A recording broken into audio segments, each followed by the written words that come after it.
Channel Punjabi ਦੇਖ ਰਹੇ ਦਰਸ਼ਕਾਂ ਦਾ ਪ੍ਰੋਗਰਾਮ ਫਰੰਟ ਲਾਈਨ ਦੇ ਦੂਜੇ ਹਿੱਸੇ ਵਿੱਚ ਬਹੁਤ-ਬਹੁਤ ਸਵਾਗਤ ਹੈ। ਦੋਸਤੋ, ਜਿੱਦਾਂ ਤੁਹਾਡੇ ਨਾਲ ਜ਼ਿਕਰ ਕੀਤਾ ਸੀ ਕਿ ਪ੍ਰੋਗਰਾਮ ਦੇ ਇਸ ਹਿੱਸੇ ਵਿੱਚ ਅਸੀਂ ਮੀਰਾ ਗਿੱਲ ਜੀ ਦੇ ਨਾਲ ਗੱਲਬਾਤ ਕਰਨੀ ਹੈ। ਅਸੀਂ ਅਕਸਰ ਕੁਝ ਮਸਲਿਆਂ ਸੰਬੰਧੀ ਉਹਨਾਂ ਦੇ ਨਾਲ ਗੱਲਬਾਤ ਕਰਦੇ ਹਾਂ। ਸਾਡੀ ਸੁਸਾਇਟੀ ਦੇ ਵਿੱਚ ਬਹੁਤ ਲੰਬੇ ਸਮੇਂ ਤੋਂ ਐਕਟਿਵ ਨੇ ਉਹ, ਚਾਹੇ ਸਮਾਜਿਕ ਕੰਮ ਨੇ, ਚਾਹੇ ਆਰਟ ਦਾ ਕੋਈ ਕੰਮ ਆ, ਵੱਖ-ਵੱਖ ਤਰ੍ਹਾਂ ਦੀ ਸ਼ਮੂਲੀਅਤ ਇੱਥੇ ਰਹਿੰਦੀ ਆ ਔਰ ਅਸੀਂ ਇਹਨਾਂ ਮੁੱਦਿਆਂ ਦੇ ਉੱਤੇ ਬਹੁਤ ਵਾਰੀ ਡਿਸਕਸ਼ਨ ਕਰਦੇ ਹਾਂ। ਅੱਜ ਜਿਹੜੀ ਵਿਸ਼ੇ ਦੇ ਉੱਤੇ ਅਸੀਂ ਗੱਲਬਾਤ ਕਰਨੀ ਆ ਉਹਦੇ ਕਈ ਲੇਅਰਸ ਨੇ ਕਿ ਬੇਸਿਕਲੀ ਜਿਹੜੀ ਗੱਲਬਾਤ ਆ ਕਿ ਸਾਡੇ ਬੱਚਿਆਂ ਦਾ ਭਵਿੱਖ ਕਿਸ ਤਰ੍ਹਾਂ ਇੱਥੇ ਜ਼ਿਆਦਾ ਵਧੀਆ ਬਣ ਸਕਦਾ, ਉਹਦੇ ਬਹੁਤ ਸਾਰੇ ਸਵਾਲ ਨੇ ਸਾਡੇ ਕੋਲ। ਕਈ ਕੁਛ ਉਹਦੇ ਵਿੱਚ ਆਉਂਦਾ। ਇੱਕ ਤਾਂ ਇਹ ਕਿ ਬੱਚਿਆਂ ਦਾ ਭਵਿੱਖ ਵਧੀਆ ਤਾਂ ਬਣ ਸਕਦਾ ਕਿਉਂਕਿ ਬੱਚੇ ਉਹੀ ਕਰਦੇ ਆ ਜੋ ਉਹ ਦੇਖਦੇ ਆ। ਜੇ ਅਸੀਂ ਜੋ ਕੁਛ ਕਰ ਰਹੇ ਹਾਂ ਉਹੀ ਉਹ ਕੁਛ ਕਰਨਗੇ। ਸਾਨੂੰ ਹੀ ਚੰਗਾ ਕਰਨਾ ਚਾਹੀਦਾ, ਸਾਨੂੰ ਹੀ ਵਧੀਆ ਕਰਨਾ ਚਾਹੀਦਾ।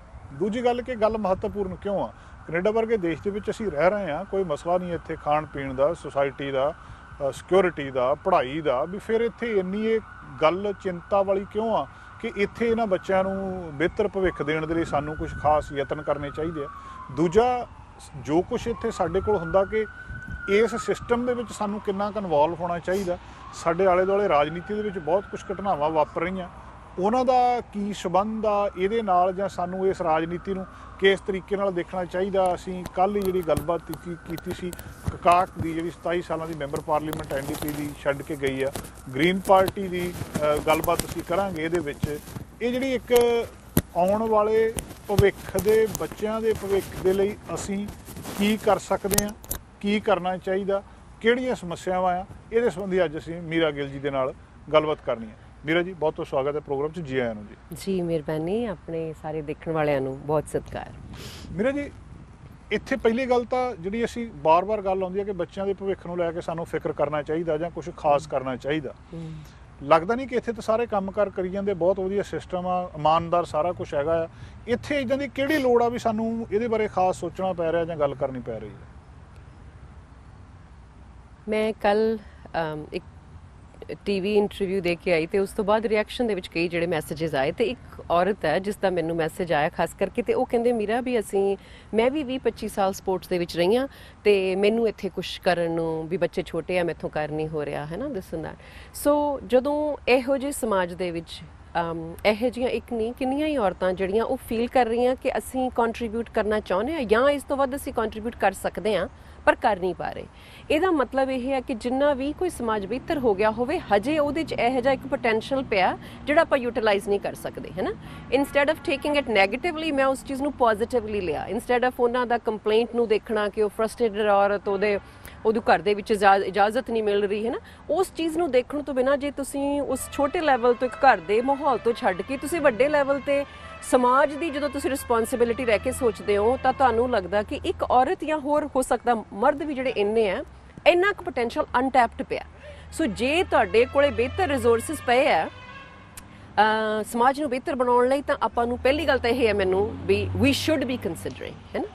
ਦੂਸਰਾ, ਜੇ ਆਪਾਂ ਇਹ ਸੋਚੀਏ ਕਿ ਹਾਂ ਆਪਾਂ ਸਭ ਤੋਂ ਬਿਹਤਰ ਹਾਂ ਵੀ ਹੁਣ ਹਜੇ ਆਪਾਂ ਹੋਰ ਕੁਝ ਕਰਨ ਦੀ ਲੋੜ ਨਹੀਂ, ਤਾਂ ਮੈਨੂੰ ਲੱਗਦਾ ਕਿ ਜਿਹੜੇ ਹੁਣ ਆਪਾਂ ਰੀਸੈਂਟਲੀ ਖਬਰ ਸੁਣੀ, 215 ਬੱਚਿਆਂ ਦੀ ਖਬਰ ਸੁਣੀ ਕੁਛ ਹਫ਼ਤੇ ਪਹਿਲਾਂ, ਆਪਣੇ ਕੁਛ ਦੇਰ ਪਹਿਲਾਂ, ਜਿਹੜੀ ਲੰਡਨ ਫੈਮਿਲੀ ਦੇ ਵਿੱਚ 20 ਸਾਲਾਂ ਦਾ ਕੈਨੇਡੀਅਨ ਵਾਈਟ ਜਿਹੜਾ ਬੱਚਾ ਹੈਗਾ ਉਹ ਟਰੱਕ ਚੜਾ ਦਿੰਦਾ, ਹੈ ਨਾ, ਇੱਕ ਮੁਸਲਮਾਨ। ਸੋ ਫਿਰ ਆਪਾਂ ਇਹ ਨਹੀਂ ਸੋਚ ਸਕਦੇ ਕਿ ਸਾਰਾ ਕੁਝ ਠੀਕ ਹੈ ਤੇ ਆਪਾਂ ਨੂੰ ਕੁਛ ਹੋਰ ਕਰਨ ਦੀ ਲੋੜ ਨਹੀਂ। ਜ਼ਰੂਰਤਾਂ ਹੈ ਤੇ ਉਹ ਹਰ ਸਮਾਜ ਦੇ ਵਿੱਚ ਮੈਨੂੰ ਲੱਗਦਾ ਹਰ ਵਕਤ ਰਹਿਣੀਆਂ, ਤੇ ਆਪਾਂ ਨੂੰ ਉਸ ਚੀਜ਼ ਨੂੰ ਕੰਟੀਨਿਊਸਲੀ ਅਵੇਅਰ ਹੋ ਕੇ ਵੀ ਮਸਟ ਪਾਰਟਿਸਿਪੇਟ। ਉਹਦੇ ਲਈ ਫਿਰ ਸਾਨੂੰ ਕਰਨਾ ਕੀ ਚਾਹੀਦਾ ਜੀ? ਜਿੱਦਾਂ ਵੀ ਬੱਚੇ ਠੀਕ ਠਾਕ ਰਹਿਣ, ਜਾਂ ਖਾਸ ਸਾਡਾ ਜਿਹੜਾ ਕੰਸਰਨ ਆ, ਇੱਕ ਤਾਂ ਫਾਈਨੈਂਸ਼ੀਅਲੀ ਆਰਥਿਕ ਤੌਰ 'ਤੇ ਠੀਕ ਰਹਿੰਦੇ, ਦੂਜਾ ਇੱਥੇ ਉਹ ਸਿਮੀਲੇਟ ਕਰਦੇ ਆ ਇਸ ਸੁਸਾਇਟੀ ਦੇ ਵਿੱਚ, ਉਹ ਇੱਥੋਂ ਦੇ ਹੀ ਨੇ, ਅਸੀਂ ਪਿੱਛੋਂ ਆ। ਇਹ ਕੋਈ ਚੀਜ਼ ਦੱਸਦੀ ਹੈ ਕਿ ਸਾਨੂੰ ਜ਼ਿਆਦਾ ਧਿਆਨ ਦੇਣ ਦੀ ਲੋੜ ਆ ਇੱਥੇ? ਦੇਖੋ, ਧਿਆਨ ਤਾਂ ਆਪਾਂ ਨੂੰ ਜ਼ਿਆਦਾ ਦੇਣਾ ਪੈਣਾ, ਉਹ ਇਸ ਕਰਕੇ ਕਿਉਂਕਿ ਆਪਣੇ ਕੋਲ ਇੱਥੇ ਇੱਕ ਸੋਸ਼ਲ ਸਿਸਟਮ ਨਹੀਂ ਆ। ਆਪਾਂ ਉੱਥੇ ਕਹਿੰਦੇ ਆ ਵੀ ਇੱਕ ਪੂਰਾ ਪਿੰਡ ਲੱਗਦਾ, ਜਿੱਦਾਂ ਕਹਿੰਦੇ takes a village to raise a child. ਆਪਣੇ ਕੋਲ ਇੱਥੇ ਪਿੰਡ ਨਹੀਂ ਹੈ, ਆਪਣੇ ਕੋਲ ਨਿੱਕੇ ਨਿੱਕੇ ਘਰ ਹੈ ਇਕੱਲੇ, ਪਰ ਉਹ ਵਿਹੜਾ ਨਹੀਂ ਹੈ, ਉਹ ਗੁਆਂਢ ਨਹੀਂ ਹੈ ਜਿੱਥੇ ਬੱਚੇ ਬਾਹਰ ਜਾ ਕੇ ਖੇਡ ਲੈਂਦੇ ਆ ਤੇ ਚਾਚੇ ਮਾਮੇ ਤਾਏ ਨੇ ਕਹਿੰਦਾ ਉਹ ਤੂੰ ਸਾਈਕਲ ਛੱਡਿਆ ਆਇਆ ਉੱਥੇ, ਉਹ ਪਰਾਂ ਕਰ, ਹੈ ਨਾ। ਸੋ ਜਿੰਨਾ ਮਰਜ਼ੀ ਆਪਾਂ ਕਹਿ ਦਈਏ, ਤੁਸੀਂ, ਮੈਂ ਜਾਂ ਜਿਹੜੇ ਵੀ ਕੋਈ ਦੇਖਣ ਸੁਣਨ ਵਾਲੇ, ਆਪਾਂ ਜੇ ਉਹ ਕਹੀਏ ਕਿ ਆਪਾਂ ਉਹ ਗੁਆਂਢ ਬਣਾ ਲਿਆ ਜਿੱਥੇ ਹਰ ਸ਼ਾਮ ਨੂੰ ਸਾਰੇ ਜਿਹੜੇ ਪਰਿਵਾਰ ਨੇ ਬਾਹਰ ਨਿਕਲ ਕੇ ਸੈਰ ਕਰ ਰਹੇ ਆ, ਬੱਚਿਆਂ ਦੀ ਪੁੱਛ ਗਿੱਛ ਰਹੇ, ਉਹ ਨਹੀਂ ਹੈ। ਸੋ ਉਸ ਹਿਸਾਬ ਦੇ ਨਾਲ ਮੈਨੂੰ ਲੱਗਦਾ ਕਿ ਜਿਹੜੀਆਂ ਵੀ ਇਮੀਗ੍ਰੈਂਟਸ ਫੈਮਿਲੀਜ਼ ਜਦੋਂ ਆਉਂਦੀਆਂ, ਪਹਿਲੀ ਜਨਰੇਸ਼ਨ ਤਾਂ ਐਬਸੋਲੂਟਲੀ, ਈਵਨ ਸੈਕੰਡ ਜਨਰੇਸ਼ਨ ਤੱਕ ਵੀ ਮੈਨੂੰ ਲੱਗਦਾ ਕਿ ਜਿਹੜੇ ਉਹ ਰਿਸ਼ਤੇ ਬਣ ਜਾਂਦੇ, ਸੰਬੰਧ ਬਣ ਜਾਂਦੇ ਆਸੇ-ਪਾਸੇ ਦੇ ਨਾਲ, ਹਜੇ ਉਹ ਆਪਾਂ ਆਪਣੀ ਈਵਨ ਕਮਿਊਨਿਟੀ ਤੋਂ ਬਹੁਤਾ ਪਾਰ ਕਰਕੇ ਕਿਸੇ ਵੀ ਹੋਰ ਕਮਿਊਨਿਟੀ ਦੇ ਨਾਲ ਆਪਾਂ ਉਹ ਸੰਬੰਧ ਨਹੀਂ ਬਣਾ ਸਕੇ। ਤੇ ਕਿਤੇ ਵੀ ਕੋਈ ਇੱਕ ਮੁਹੱਲਾ ਇਹ ਤਾਂ ਹੈ ਨਹੀਂਗਾ ਕਿ ਸਿਰਫ ਪੰਜਾਬੀਆਂ ਦਾ ਹੀ ਹੈ। ਤੇ ਈਵਨ ਜੇ ਆਪਾਂ ਪੰਜਾਬੀ ਵੀ ਅਲੱਗ-ਅਲੱਗ ਕਹਿੰਦੇ, ਕੋਈ ਦਿੱਲੀੋਂ ਆਇਆ, ਕਿ ਜਲੰਧਰੋਂ ਆਇਆ, ਕੋਈ ਵਟਐਵਰ ਐਲਸ, ਹੈ ਨਾ, ਤਾਂ ਹਜੇ ਵੀ ਆਪਾਂ ਆਪਣੇ ਗੁਆਂਢ ਦੇ ਵਿੱਚ ਵੀ ਪਿਆਰ ਨਹੀਂ ਪਾ ਸਕੇ। ਸੋ ਇਸ ਕਰਕੇ ਆਪਣੀ ਜਿਹੜੀ ਸਟਰਗਲ ਆ, ਹਜੇ ਕਈ ਦਹਾਕਿਆਂ ਤੱਕ ਇਹ ਸਟਰਗਲ ਹੀ ਰਹਿਣੀ ਹੈ। ਤੇ ਉਸ ਕਰਕੇ ਆਪਣੇ ਮਾਪਿਆਂ ਨੂੰ ਜਿਹੜੀ ਸਪੋਰਟ ਬਾਕੀ ਸੁਸਾਇਟੀ ਤੋਂ ਮਿਲ ਜਾਂਦੀ ਹੈ ਉਹ ਨਹੀਂ ਮਿਲਣੀ। ਇਸੇ ਕਰਕੇ ਮੈਂ ਸੋਚਦੀ ਹੁੰਦੀ ਹਾਂ ਵੀ immigration is an important aspect. ਕੱਲਾ ਇਸ ਕਰਕੇ ਨਹੀਂ ਵੀ ਸਾਡੇ ਇੱਥੇ, ਮੈਨੂੰ ਇਹ ਲੱਗਦਾ ਕਿ ਮੈਂਟਲ ਵੈਲਨੈਸ ਦੇ ਨਾਲ ਬਹੁਤ ਵੱਡੀ ਅਟੈਚਡ ਐਸਪੈਕਟ ਹੈ ਕਿ ਸਾਡਾ ਕੈਨੇਡਾ ਕਿੰਨੀ ਇਮੀਗ੍ਰੇਸ਼ਨ ਅਲਾਉ ਕਰ ਰਿਹਾ, ਕਿੰਨੀ ਨਹੀਂ ਕਰ ਰਿਹਾ। ਕਿਉਂਕਿ ਜਿਹੜੀ ਸੈਂਸ ਆਫ ਬਿਲੋਂਗਿੰਗ, ਜੇ ਕੋਈ ਮੈਂ ਪਰੇਸ਼ਾਨ ਆ, ਮੇਰਾ ਬੱਚਾ ਪਰੇਸ਼ਾਨ ਆ, ਦਾਦੀ ਮਾਂ ਇੱਥੇ, ਨਾਨੀ ਮਾਂ ਹੈ ਨਹੀਂ ਗੇ, ਤਾਂ ਉਹਨੇ ਕਿਹਦੇ ਕੋਲ ਜਾਣਾ? ਉਹਨੇ ਫਿਰ ਫੋਨ ਤੇ ਟੈਪ ਕਰਕੇ ਕੁਛ ਨਾ ਕੁਛ ਹੱਸਦਾ ਖੇਡਦਾ ਦੇਖ ਕੇ ਜਾਂ ਆਪਣੇ ਫਰੈਂਡਾਂ ਕੋਲ ਜਾ ਕੇ ਉਹਨਾਂ ਨੇ ਉੱਥੇ ਚਲੇ ਜਾਣਾ। ਉਹ ਫਰੈਂਡਸ ਨਾਲ ਗੱਲ ਕਰਨਗੇ, ਉਹਨਾਂ ਕੋਲੇ ਉਹ ਚਾਚੇ ਤਾਏ ਮਾਮੇ ਆਸੇ-ਪਾਸੇ ਵਾਲਾ ਪਰਿਵਾਰ ਜਿਹੜਾ ਹੈ, ਸਪੋਰਟ ਸਿਸਟਮ ਨਹੀਂ ਹੈ। ਇਸ ਕਰਕੇ ਇਮੀਗ੍ਰੇਸ਼ਨ ਨੂੰ ਸਿਰਫ ਇੱਕ ਸਾਈਡ ਵਾਲਾ ਮੁੱਦਾ ਨਹੀਂ ਸਮਝਣਾ ਚਾਹੀਦਾ, ਉਸਨੂੰ ਇੱਕ ਕੰਟਰੀ ਦੇ ਸਾਰੇ ਲੋਕਾਂ ਦੀ ਵੈਲਬੀਇੰਗ ਦਾ ਸੋਚ ਕੇ ਐਸਪੈਕਟ, ਉਸ ਚੀਜ਼ ਦੇ ਨਾਲ ਆਪਾਂ ਨੂੰ ਦੇਖਣਾ ਚਾਹੀਦਾ। ਇਸੇ ਕਰਕੇ ਮੈਂ ਕਹਿੰਦੀ ਹੁੰਦੀ ਜਿਹੜੀ ਸਮਾਜ 'ਚ ਜਿਹੜੇ ਮੁੱਦੇ ਆ ਉਹ ਨਾ ਤਾਂ ਇਕੱਲੇ ਕਲਚਰਲ ਹੁੰਦੇ ਆ, ਨਾ ਸੋਸ਼ਲ ਹੁੰਦੇ ਆ, ਤੇ ਨਾ ਹੀ ਇਕੱਲੇ ਪੋਲੀਟੀਕਲ ਹੁੰਦੇ। ਇਹ ਹਮੇਸ਼ਾ ਤਿੰਨੋਂ ਜੁੜੇ ਹੋਏ ਹੁੰਦੇ ਆ। ਤੇ ਜਿਹੜੇ ਕਮਿਊਨਿਟੀ ਦੇ ਲੀਡਰਸ ਆ, ਉਹਨਾਂ ਨੂੰ ਇਹ ਤਿੰਨਾਂ ਮੁੱਦਿਆਂ ਨੂੰ ਇਕੱਠੇ ਜੋੜ ਕੇ, ਇੰਪੈਕਟ ਦੇਖ ਕੇ, ਫਿਰ ਉਸ ਤੇ ਸਵਾਲ ਵੀ ਕਰੋ ਤੇ ਜਵਾਬ ਵੀ ਲੱਭੋ। ਜਿਹੜਾ ਜਦੋਂ ਅਸੀਂ ਸਾਡਾ ਜਿਹੜਾ ਮੇਨ ਗੱਲਬਾਤ ਆ ਕਿ ਬੱਚਿਆਂ ਨੂੰ ਅਸੀਂ ਭਵਿੱਖ ਕਿੱਦਾਂ ਦੇਣਾ ਜੀ, ਉਹੀ ਆ ਜੋ ਸਾਨੂੰ ਦੇਖਣਗੇ ਉਹ ਕਰਨਗੇ। ਜਿਹੜੇ ਸਾਡੇ ਕਮਿਊਨਿਟੀ ਦੇ ਲੀਡਰਸ ਨੇ ਜਾਂ ਸਾਡੇ ਕਹਿ ਲਓ ਵੀ ਚੁਣੇ ਹੋਏ ਨੁਮਾਇੰਦੇ ਵੀ ਹੁੰਦੇ ਆ, ਜਿਹੜੇ ਪੰਜਾਬੀ ਭਾਈਚਾਰੇ ਦੀ ਜੇਕਰ ਅਸੀਂ ਗੱਲ ਕਰੀਏ, ਜੀ ਜੀ, ਬਹੁਤਾਤਰ ਉਹੀ ਹੁੰਦਾ, ਉਹਨਾਂ ਦਾ ਸਟਾਈਲ ਜਾਂ ਸਾਰਾ ਕੁਝ ਜਿਹੜਾ ਪੰਜਾਬ ਦਾ ਆ, ਕਿਉਂਕਿ ਸਾਡੇ ਸਾਰਾ ਸਿਸਟਮ ਉਹ ਸਾਡੇ ਵਿੱਚੋਂ ਨਿਕਲ ਨਹੀਂ ਸਕਦਾ। ਕੁਝ ਆਪਾਂ ਐਕਸਪੈਕਟ ਵੀ ਕਰਦੇ ਆ ਉਹਨਾਂ ਤੋਂ, ਉਹ ਵੀ ਕਰਨ, ਕਿਉਂਕਿ ਆਪਣੇ ਲਈ ਸਾਰੇ ਹੀ ਆ, ਉਹ ਤੇ ਉਹੀ ਕਰਨਗੇ ਜੋ ਅਸੀਂ ਉਹਨਾਂ ਤੋਂ ਮੰਗਾਂਗੇ। ਜੀ ਜੀ ਹਾਂ, ਅਸੀਂ ਉਹਨਾਂ ਤੋਂ ਸਕੂਲ ਮੰਗਾਂਗੇ, ਉਹ ਸਕੂਲ ਦੇ ਦੇਣਗੇ, ਇਮੀਗ੍ਰੇਸ਼ਨ ਦੀ ਲੈਟਰ ਮੰਗਾਂਗੇ, ਉਹਨਾਂ ਨੇ ਉਹ ਦੇ ਦੇਣੀ, ਉਹ ਸਾਡੀ ਮੰਗ ਨੂੰ ਪੂਰਾ ਕਰਨਗੇ। ਹੁਣ ਜੇ ਸਾਡੇ ਬੱਚੇ ਆ ਕਿ ਉਹ ਸਾਨੂੰ ਦੇਖ ਕੇ ਉਹ ਵੀ ਐਸੇ ਤਰ੍ਹਾਂ ਹੀ ਅੱਗੇੋਂ ਕਰਨਗੇ ਜਾਂ ਪੋਲੀਟਿਕਸ 'ਚ ਆਉਣਗੇ, ਜਾਂ ਉਹਨਾਂ ਦਾ ਫਿਰ ਇਸ ਪਾਸੇ ਨੂੰ ਕੀ ਆਪਾਂ ਐਕਸਪੈਕਟ ਕਰਦੇ ਉਹਨਾਂ ਤੋਂ, ਜਾਂ ਉਹਨਾਂ ਨੂੰ ਕੀ ਦੇਣਾ ਚਾਹੀਦਾ ਸਾਨੂੰ? ਮੈਂ ਸਰਬੱਤ ਦਾ ਭਲਾ ਦਾ ਕਨਸੈਪਟ ਸਾਰੇ ਪੰਜਾਬੀ ਬੋਲਦੇ ਸੁਣਦੇ ਜਿਹੜੇ ਉਹ ਸਮਝ ਰਹੇ ਨਾ। ਆਪਾਂ ਹਰ ਅਰਦਾਸ ਦੇ ਵਿੱਚ ਸਰਬੱਤ ਦਾ ਭਲਾ ਮੰਗਦੇ, ਉਹਦਾ ਮਤਲਬ ਕੀ ਹੈ? ਵੀ ਸਿਰਫ ਇੱਕ ਬੈਠ ਕੇ ਬਾਬਾ ਜੀ ਨੂੰ ਕਹਿਣਾ, ਬਾਬਾ ਜੀ ਤੁਸੀਂ ਸਰਬੱਤ ਦਾ ਭਲਾ ਕਰ ਦਿਓ, ਅਸੀਂ ਆਪਾਂ ਆਪਣੇ ਪਰਿਵਾਰ ਦਾ ਭਲਾ ਕਰਨਾ, ਹੈ ਨਾ। ਮੈਂ ਜਾਣਾ, ਇੰਨੇ ਪੈਸੇ ਲੈ ਆਉਣੇ, ਘਰ ਵਾਲੀ ਨੂੰ ਦੇ ਦੇਣਾ, ਭਾਈ ਤੂੰ ਸੂਟ ਲੈ ਆਈ, ਤੂੰ ਇੱਥੇ ਕਿਸੇ ਨੂੰ ਸ਼ਗਨ ਦੇ ਆਈ, ਆਹ ਬਿੱਲ ਪੇ ਕਰਦੀ, ਹੈ ਨਾ, ਜਾਂ ਬੱਚੇ ਨੂੰ ਟ੍ਰਿਪ ਤੇ ਲੈ ਜਾਣਾ ਜਾਂ ਇੰਡੀਆ ਜਾ, ਹੈ ਨਾ, ਆਹ ਸਰਬੱਤ ਦਾ ਭਲਾ। ਮੈਨੂੰ ਇਹ ਲੱਗਦਾ ਕਿ ਆਪਾਂ ਨੂੰ ਜਿਹੜਾ ਐਡਾ ਵੱਡਾ ਕਨਸੈਪਟ, ਐਡਾ ਵੱਡਾ ਵਰਦਾਨ, ਐਡੀ ਵੱਡੀ ਡਾਇਰੈਕਸ਼ਨ, ਐਦੋਂ ਵੱਡਾ ਵਿਜ਼ਨ, ਮੈਨੂੰ ਲੱਗਦਾ ਕਿਸੇ ਵੀ ਦੁਨੀਆ ਦੇ ਲੀਡਰਸ਼ਿਪ ਤੁਸੀਂ ਕਿਤੇ ਵੀ ਫਰੋਲ ਕੇ ਦੇਖੋ, ਐਡਾ ਵੱਡਾ ਵਿਜ਼ਨ ਤੁਹਾਨੂੰ ਦਿੱਤਾ ਹੋਇਆ। ਹੁਣ ਆਪਾਂ ਉਸ ਵਿਜ਼ਨ ਤੇ ਆਪਣੀ ਜ਼ਿੰਮੇਵਾਰੀ ਕੀ ਹੈ ਉਹ ਪਛਾਣੀਏ। ਜੇ ਆਪਾਂ ਬੱਚਿਆਂ ਦੇ ਲਈ ਕੁਝ ਬਿਹਤਰ ਕਰਨਾ ਚਾਹੁੰਦੇ ਹਾਂ ਤਾਂ ਇਹ ਨਹੀਂ ਸੋਚਣਾ ਕਿ ਸਿਰਫ ਮੇਰੇ ਬੱਚੇ, ਜੇ ਤੁਸੀਂ ਆਪਣੇ ਬੱਚੇ ਦਾ ਵੀ ਸੋਚਦੇ ਹੋ ਫਿਰ ਵੀ ਤੁਹਾਨੂੰ ਸਰਬੱਤ ਦਾ ਸੋਚਣਾ ਪੈਣਾ, ਕਿਉਂਕਿ ਤੁਹਾਡੇ ਬੱਚੇ ਨੇ ਉੱਥੇ ਜਾਣਾ ਜਿੱਥੇ ਹੋਰ 700 ਹੋਰ ਬੱਚਾ ਪੜ੍ਹ ਰਿਹਾ, ਤੁਹਾਡੇ ਬੱਚੇ ਨੇ ਉੱਥੇ ਜਾਣਾ ਜਿੱਥੇ ਕੋਈ 5, 7, 10 ਹਜ਼ਾਰ ਜਿਹੜੇ ਹੈਗੇ ਆ ਉਹ ਕਾਲਜ ਦੇ ਵਿੱਚ ਬੱਚੇ ਜਾ ਰਹੇ ਆ, ਤੁਹਾਡੇ ਬੱਚੇ ਨੇ ਉੱਥੇ ਕੰਮ ਕਰਨ ਜਾਣਾ ਜਿੱਥੇ ਹਰ ਰੰਗ ਦੇ, ਹਰ ਵਿਹਾਰ ਦੇ ਲੋਕ ਉੱਥੇ ਆਉਣਗੇ। ਤੁਸੀਂ ਜੇ ਬੈਂਕ 'ਚ ਵੀ ਜਾਣਾ ਤਾਂ ਹਰ ਰੰਗ ਦੇ ਜਿਹੜੇ ਉੱਥੇ ਲੋਕ ਹੋਣਗੇ, ਹਰ ਬੈਕਗਰਾਊਂਡ ਦੇ ਹੋਣਗੇ। ਤੁਸੀਂ ਬਿਜ਼ਨਸ ਵੀ ਕਰਨਾ ਹੈ ਨਾ। ਸੋ ਮੈਨੂੰ ਲੱਗਦਾ ਕਿ ਜਦੋਂ ਆਪਾਂ ਇਹ ਰਿਅਲਾਈਜ਼ ਕਰ ਦਿੰਦੇ ਹਾਂ ਕਿ ਅਸੀਂ ਇਕੱਲੇ ਨਹੀਂ, ਨਾ ਹੀ ਅਸੀਂ ਆਪਣੇ ਪਰਿਵਾਰ ਨਾਲ, ਨਾ ਹੀ ਇਕੱਲੀ ਆਪਣੀ ਕਮਿਊਨਿਟੀ ਨਾਲ ਡੀਲ ਕਰਨਾ, ਇਨਫੈਕਟ ਐਵਰੀਬਡੀ ਅਰਾਊਂਡ ਅਸ, ਅਸੀਂ ਉਹਨਾਂ ਨੂੰ ਸਮਝਣਾ, ਜਾਣਨਾ, ਆਪਣੀ ਕੋਸ਼ਿਸ਼ ਕਰਕੇ ਉਹਨਾਂ ਨੂੰ ਸਿਰਫ ਗੁਰਦੁਆਰਾ ਸਾਹਿਬ ਨਹੀਂ ਲੈ ਕੇ ਆਉਣਾ, ਆਪਾਂ ਆਪ ਵੀ ਉਹਨਾਂ ਦੇ ਮੰਦਰਾਂ, ਉਹਨਾਂ ਦੇ ਮਸਜਿਦਾਂ, ਉਹਨਾਂ ਦੇ ਗਿਰਜਾ ਦੇ ਵਿੱਚ ਜਾ ਕੇ ਆਪਾਂ ਐਬੋਰੀਜਨਲ ਜਿਹੜੀ ਕਮਿਊਨਿਟੀ ਹੈ, ਕਿੰਨੇ ਕੁ ਜਾਣੇ ਆਪਣੇ ਲਿਸਨਰਸ ਹੋਣਗੇ ਜਿਹੜੇ ਉਹਨਾਂ ਦੇ ਕਨਸੈਪਟ ਬਾਰੇ ਜਾਣਦੇ ਸੀ ਅੱਜ ਤੋਂ ਪਹਿਲਾਂ, ਜਿਹੜੇ 215 ਬੱਚਿਆਂ ਦੀ ਜਿਹੜੀ ਖਬਰ ਆਈ ਹੈ ਉਸ ਤੋਂ ਪਹਿਲਾਂ ਪਤਾ ਸੀ ਕਿਸੇ ਨੂੰ ਵੀ 130 ਜਿਹੜੇ ਰੈਜ਼ੀਡੈਂਸ਼ੀਅਲ ਸਕੂਲ ਰਹੇ ਆ, ਅਖੀਰਲਾ ਸਕੂਲ 196 ਦੇ ਵਿੱਚ ਹੁਣ ਮੁੱਕਿਆ, 15,000 ਬੱਚੇ ਘਰੇ ਨਹੀਂ ਮੁੜੇ। ਆਪਾਂ ਨੂੰ 84 ਦਾ ਦਰਦ ਬਹੁਤ ਮਾਰਦਾ ਹੈ, ਆਪਾਂ ਨੂੰ 47 ਦਾ ਦਰਦ ਬਹੁਤ ਮਾਰਦਾ, ਪਰ ਆਪਾਂ ਉਹਨਾਂ ਕਮਿਊਨਿਟੀਜ਼ ਦੇ ਨਾਲ ਕਿਉਂ ਨਹੀਂ ਰਲਦੇ ਜਿਨ੍ਹਾਂ ਦੇ ਵਿੱਚ ਵੀ ਸਿਮਿਲਰ ਦਰਦ ਹੈ। ਤੇ ਜਿਹੜੀਆਂ ਮਾਈਨੋਰਿਟੀਜ਼ ਅਲੱਗ-ਅਲੱਗ ਨੇ, ਜਦੋਂ ਆਪਾਂ ਰਲ ਕੇ ਇੱਕ ਦੂਜੇ ਦੇ ਨਾਲ ਕਨਸੈਪਟ ਕਲੀਅਰ ਕਰ ਦਿੰਦੇ ਹਾਂ ਤਾਂ ਉਹਦੇ ਨਾਲ ਆਪਣੇ ਬੱਚਿਆਂ ਦਾ ਜਿਹੜਾ ਅਗਲਾ ਫਿਊਚਰ ਹੈ, ਜਿਹੜੀਆਂ ਮੁਸ਼ਕਲਾਂ ਆਪਾਂ ਇੰਡੀਵਿਜੂਅਲੀ ਦੇਖ ਰਹੇ ਹਾਂ, ਮੈਨੂੰ ਵੀ ਉਹੀ ਪ੍ਰੋਬਲਮ ਹੈ, ਤੁਹਾਨੂੰ ਵੀ, ਗੁਆਂਢੀਆਂ ਨੂੰ ਵੀ, ਔਥਿਆਂ ਨੂੰ ਵੀ, ਵਨ ਦੈਨ ਤੁਹਾਡੇ ਕੋਲ ਇੱਕ ਕਾਮਨ ਕਨਸੈਪਟ ਕਾਮਨ ਵਰੀਜ਼ ਨੇ ਜਿਨ੍ਹਾਂ ਨੂੰ ਤੁਸੀਂ ਬੈਠ ਕੇ then you are looking for a solution. ਜਿੱਦਾਂ ਕਹਿੰਦੇ ਆ ਵੀ ਇੱਕ ਤੇ 11 ਹੋ ਜਾਂਦੇ ਆ, ਤਾਂ ਫਿਰ ਉਹ ਸੋਲੂਸ਼ਨ ਬਿਹਤਰ ਹੋਣਗੇ। ਸਮਾਜ ਨੂੰ ਬਿਹਤਰ ਬਣਾਉਣ ਦੇ ਲਈ ਸਰਬੱਤ ਦੇ ਭਲੇ ਦਾ ਕਨਸੈਪਟ, ਕਲਚਰਲੀ ਅਵੇਅਰ ਹੋਣਾ, ਸੋਸ਼ਲੀ ਆਪਣੇ ਆਪ ਨੂੰ ਇਨਵੋਲਵ ਕਰਨਾ, ਨਾਲ ਦੀ ਨਾਲ ਪੋਲੀਟੀਕਲੀ ਇਨਵੋਲਵ ਹੋਣਾ। ਮੈਨੂੰ ਲੱਗਦਾ ਕਿ ਤਿੰਨਾਂ ਲੈਵਲਸ ਤੇ ਆਪਾਂ ਨੂੰ ਇਨਵੋਲਵ ਜਦੋਂ ਹੋਵਾਂਗੇ ਉਦੋਂ ਹੀ ਬਿਹਤਰ ਸਮਾਜ ਜਿਹੜਾ ਹੈ ਆਪਾਂ ਬੱਚਿਆਂ ਨੂੰ ਦੇ ਸਕਦੇ ਹਾਂ। ਜਦੋਂ ਅਸੀਂ ਬੱਚਿਆਂ ਦੇ ਫਿਊਚਰ ਦੀ ਗੱਲ ਕਰਦੇ ਹਾਂ, ਇੱਕ ਜਿਹੜਾ ਸਾਡੇ ਕੋਲੇ ਔਰਤ ਦਾ ਹੈਗਾ ਕਿ ਉਹਦਾ ਦਰਜਾ ਕੀ ਹੋਣਾ ਚਾਹੀਦਾ, ਜਾਂ ਉਹਨੂੰ ਪੋਲੀਟਿਕਸ 'ਚ ਆਉਣਾ ਚਾਹੀਦਾ ਜਾਂ ਨਹੀਂ ਆਉਣਾ, ਜਾਂ ਪੋਲੀਟਿਕਸ ਦੇ ਵਿੱਚ 2-3 ਘਟਨਾਵਾਂ ਪਿਛਲੇ ਦਿਨਾਂ ਦੇ ਵਿੱਚ ਵਾਪਰੀਆਂ। ਇੱਕ ਜਿਹੜੀ ਕਕਾਕ ਦਾ ਪਾਰਟੀ ਦੇ ਵਿੱਚੋਂ ਬਾਹਰ ਜਾਣਾ, ਕਿ ਉਹਦੀ ਫੇਅਰਵੈਲ ਸਪੀਚ ਦੇ ਵਿੱਚ ਜੋ ਕੁਝ ਉਹਨੇ ਕਿਹਾ, ਮਤਲਬ ਜਿਹਨੇ ਹੈਰਾਨੀ ਪੈਦਾ ਕਰ ਦਿੱਤੀ ਵੀ ਇਸ ਤਰ੍ਹਾਂ। ਕਹਿੰਦੀ ਮੈਂ ਸੋਹਣੀ ਦੇਖ, ਮੈਨੂੰ ਕਹਿੰਦੇ ਵੀ ਸੋਹਣੀ ਬੈਠੀ ਸੋਹਣੀ ਦਿਸੇ ਤੇ ਇੰਨਾ ਕੀ ਚਾਹੀਦਾ, ਬਸ ਇਹ ਤੋਂ ਵੱਧ ਨਹੀਂ। Look pretty, sit pretty and look pretty. ਤੇ ਵੱਡੀ ਗੱਲ ਜਿਹੜੀ ਉਹਨੇ ਇਹ ਕਹੀ ਹੈ ਕਿ ਮੈਨੂੰ ਪਾਰਲੀਮੈਂਟ ਦੇ ਵਿੱਚ ਮੈਂ ਪ੍ਰੋਟੈਕਟਡ ਤੇ ਸੇਫ ਨਹੀਂ ਹਾਂ, ਮੈਨੂੰ ਸਭ ਤੋਂ ਵੱਧ ਇੱਥੇ ਪਰੇਸ਼ਾਨ ਕੀਤਾ ਜਾਂਦਾ ਕਿਉਂਕਿ ਮੈਂ ਇੱਕ ਹੋਰ ਭਾਈਚਾਰੇ ਨਾਲ ਸੰਬੰਧ ਰੱਖਦੀ ਹਾਂ। ਗ੍ਰੀਨ ਪਾਰਟੀ ਦੀ ਵੀ ਇਹ ਗੱਲਬਾਤ ਸਾਹਮਣੇ ਆਈ ਹੈ, ਜਾਂ ਕਿੱਦਾਂ ਦਾ ਕਨਸੈਪਟ ਬਣਨਾ ਸ਼ੁਰੂ ਹੋ ਗਿਆ। ਅਸੀਂ ਆਪਣੇ ਬੱਚਿਆਂ ਨੂੰ ਕਿਹੜਾ ਮਾਡਲ ਦੇ ਰਹੇ ਹਾਂ, ਜਾਂ ਸਾਨੂੰ ਕਿਹੜਾ ਮਾਡਲ ਦੇਣਾ ਚਾਹੀਦਾ ਇਹ ਸਾਰੇ ਕੁਝ ਦੇ ਵਿੱਚ? ਮੈਨੂੰ ਇਸ ਤਰ੍ਹਾਂ ਲੱਗਦਾ ਕਿ ਪਹਿਲੀ ਗੱਲ ਤਾਂ ਇਹ ਬਹੁਤ ਚੰਗੀ ਗੱਲ ਹੈ ਕਿ ਔਰਤਾਂ ਦੀ ਰੈਪਰੈਜ਼ੈਂਟੇਸ਼ਨ ਹੋ ਰਹੀ ਹੈ। ਔਰਤਾਂ ਖੁਦ ਆਪਣੀ ਜ਼ਬਾਨ ਆਪ ਬੋਲ ਰਹੀਆਂ ਹਨ। ਜਿੱਦਾਂ ਪੰਜਾਬੀ ਗਾਣਿਆਂ 'ਚ ਹੁੰਦਾ ਹੈ ਵੀ ਜਿਹੜੇ ਬੰਦੇ ਆ, ਤੁਸੀਂ ਜਿੰਨੇ ਵੀ ਮੈਨੂੰ ਲੱਗਦਾ ਹਰ ਕੋਈ, ਤੁਸੀਂ ਕੋਈ ਵੀ ਪੰਜਾਬੀ ਸਿੰਗਰ ਲੱਭ ਲਓ, ਉਹਨੇ ਹਰ ਨੇ ਇੱਕ ਫੀਮੇਲ ਕਨਸੈਪਟ ਨੂੰ ਲੈ ਕੇ ਜਾਂ ਇੱਕ ਔਰਤ ਦੇ ਦਰਦ ਦੇ, ਔਰਤ ਦੇ ਪਿਆਰ ਦੀਆਂ ਗੱਲਾਂ ਕੀਤੀਆਂ ਵੀ ਔਰਤਾਂ ਨੂੰ ਨਹੀਂ ਕਰਨੀਆਂ ਆਉਂਦੀਆਂ, ਔਰਤ ਨੂੰ ਨਹੀਂ ਗਾਣਾ ਆ ਰਿਹਾ, ਅੱਜ ਤੁਸੀਂ ਕਿਉਂ ਗਾਣੇ ਗਾ ਰਹੇ ਹੋ। ਕਿੰਨੀਆਂ ਕੁ ਔਰਤਾਂ ਜਿਹੜੀਆਂ ਬੰਦਿਆਂ ਦੇ ਲਈ ਗਾਣੇ ਗਾ ਰਹੀਆਂ ਵੀ ਅਸੀਂ ਟਰੱਕ ਚੱਕ ਕੇ ਗਏ, female are always singing it for female, but how come guys don't have a concept to be ਅਸੀਂ we need to just kind of limit ourselves to singing for ourselves। ਜੇ ਕੋਈ ਔਰਤ ਦਾ ਗਾਣਾ ਉਹਨੂੰ ਗਾਉਣ ਦਿਓ। ਸੋ ਉਸੇ ਕਨਸੈਪਟ ਨੂੰ ਲੈ ਕੇ ਜਦੋਂ ਆਪਾਂ ਪੋਲੀਟੀਕਲ, ਜਿਸ ਤਰ੍ਹਾਂ ਤੁਹਾਨੂੰ ਮੈਂ ਕਿਹਾ ਵੀ ਕੋਈ ਵੀ ਸੋਸ਼ਲ ਕਲਚਰਲ ਤੇ ਪੋਲੀਟੀਕਲ ਐਸਪੈਕਟ ਆ ਉਹ ਕਦੇ ਵੀ ਇਕੱਲਾ ਨਹੀਂ ਹੁੰਦਾ, ਉਸੇ ਤਰ੍ਹਾਂ ਜੇ ਆਪਾਂ ਪੋਲੀਟਿਕਸ ਨੂੰ ਲੈ ਕੇ ਗੱਲ ਕਰਦੇ ਹਾਂ, ਜੇ ਕਿਤੇ ਨਾ ਕਿਤੇ ਔਰਤ ਗਲਤੀ ਨਾਲ ਭੁੱਲ ਚੁੱਕ ਕਿਸੇ ਦੇ ਨਾਲ ਉਹ NTB ਦੇ ਵਿੱਚ ਉਹ MP ਬਣ ਗਏ ਸੀ, ਜਾਂ ਉਹ ਗ੍ਰੀਨ ਪਾਰਟੀ ਦੇ ਵਿੱਚ ਇੱਕ ਕਲਰਡ ਔਰਤ ਹੈ ਜਿਹੜੀ ਉਹ ਬਣ ਗਈ ਹੈ, ਤਾਂ ਹੁਣ ਤੁਸੀਂ ਐਕਸਪੈਕਟ ਕਰੋ ਕਿ ਉਹ ਉਸ ਨੇ ਤੋਂ ਉਦੋਂ ਆਉਣ ਤੋਂ ਪਹਿਲਾਂ ਵਾਲੀਆਂ ਜਿਹੜੀਆਂ ਔਰਤਾਂ ਜਿਨ੍ਹਾਂ ਨੇ ਦੁੱਖ ਦਰਦ ਦੇਖੇ ਆ, ਦੋ ਬੰਦੇ ਵੀ ਜਿਹੜੇ ਖੜੇ ਆ ਉਹ ਇੱਕ ਚੀਜ਼ ਨੂੰ ਦੇਖ ਰਹੇ ਆ ਤਾਂ ਦੋ ਡਿਫਰੈਂਟ ਤਰੀਕੇ ਨਾਲ ਦੇਖ ਰਹੇ ਆ। ਤੇ ਇੱਕ ਔਰਤ ਤੇ ਮਰਦ ਹੋਣਾ, ਉਹਨਾਂ ਦੇ ਐਕਸਪੀਰੀਅੰਸ ਡਿਫਰੈਂਟ ਹੋਣੇ, ਤਾਂ ਉਹਨਾਂ ਨੇ ਉਸੇ ਸਿਚੁਏਸ਼ਨ ਨੂੰ ਦੇਖ ਕੇ ਡਿਫਰੈਂਟ ਰਿਐਕਟ ਕਰਨਾ, ਤੇ ਵਰਲਡ ਵੀ ਉਹਨਾਂ ਨੂੰ ਡਿਫਰੈਂਟਲੀ ਟਰੀਟ ਕਰ ਰਿਹਾ। ਜਿਸ ਤਰ੍ਹਾਂ ਹੈ ਨਾ, ਜਿੱਦਾਂ ਆਪਣੇ ਗ੍ਰੀਨ ਪਾਰਟੀ ਦੇ ਲੀਡਰ ਆ, ਉਹਨਾਂ ਨੇ ਕਿਹਾ ਵੀ ਮੈਨੂੰ ਵੀ ਮੈਂ ਜਸਟ ਬਿਕਾਜ਼ ਆਮ ਬਲੈਕ ਉਹ ਮੈਨੂੰ ਰੇਸਿਸਟ ਨੇ, ਹੈ ਨਾ। ਤੇ ਜਿਹੜੀ ਐਬੋਰੀਜਨਲ MP ਉਹ ਵੀ ਇਹ ਕਹਿ ਰਿਹਾ ਕਿ just because I belong to the indigenous community, ਇਸ ਕਰਕੇ ਮੈਨੂੰ ਹੋ ਰਿਹਾ।